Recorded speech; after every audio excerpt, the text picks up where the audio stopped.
Hey y'all, it's Keontae with Chemo Grandeur Cosmetics.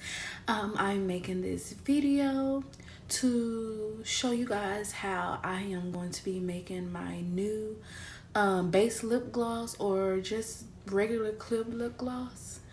I've been wanting to do it because I want to get in to the habit of making most of my lip gloss in these tubes that I had custom made from my manufacturer.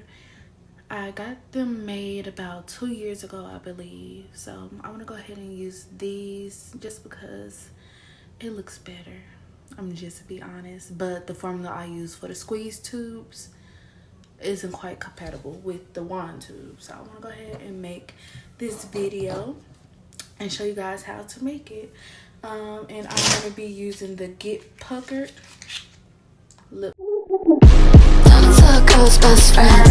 Turn into a girl's best friend. Something good at me, I ain't afraid to catch a case. BBS is on me and I flooded out the face. Turn into a girl's best friend. Turn into a girl's best friend. I don't need you, I got flooded out baguettes. I don't need you, I'm a dumb. Hey y'all, so I'm going in with the clear Get Puckered lip gloss base. So I am using 2/3 cups of this. I'm just getting that all out. For my oils, I'm using castor oil, sweet almond, and coconut oil. I did 1 tablespoon starting out with the castor oil. And then 1 tablespoon of the castor, sweet almond, and then the last one was coconut. I'm just mixing that all in. Not really a fan of how it was looking. It was looking like a slush. I know you got to keep mixing, but it's a certain look that I'm used to, and this wasn't it.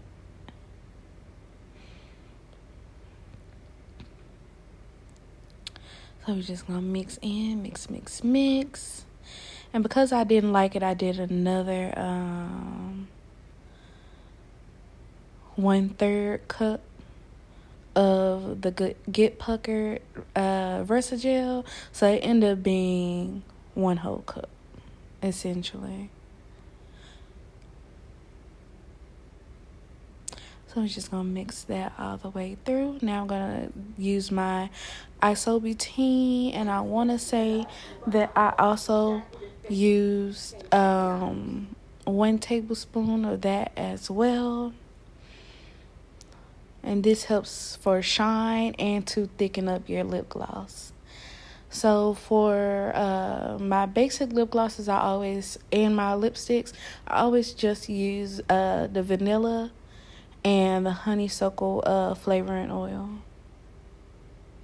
I'm just gonna mix that in. I also do use a little cosmetic preservative that is safe for the lips, face, skin, and things of that sort.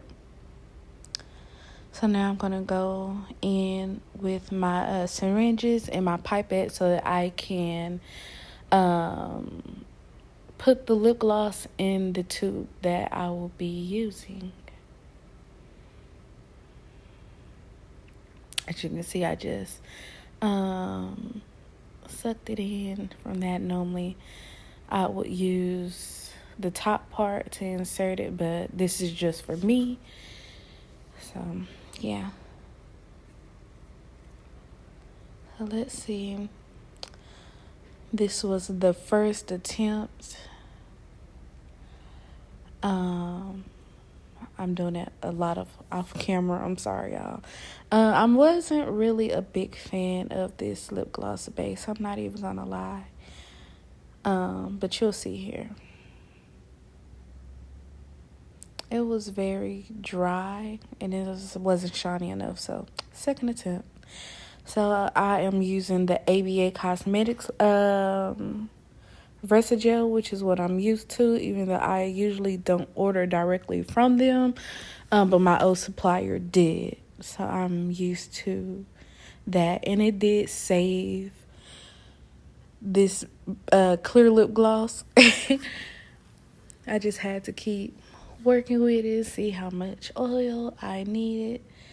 And I believe I did a 1/3 cup, so I end up doing a cup and 1/3 of the Versagel. So this is the second attempt.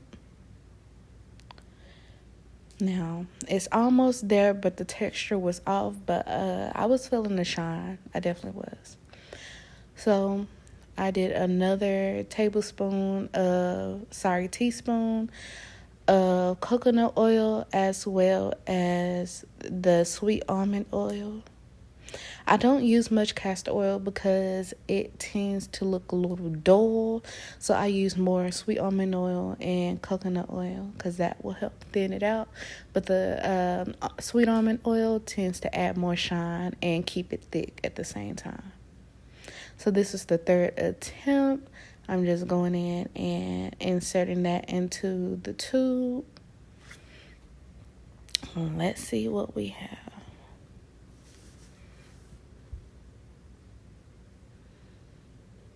Yep, so this is take 3. And I'm feeling it, texture and shine. Down to a girl's best friend. Down to a girl's best friend. I don't need you, I got figured out baguettes.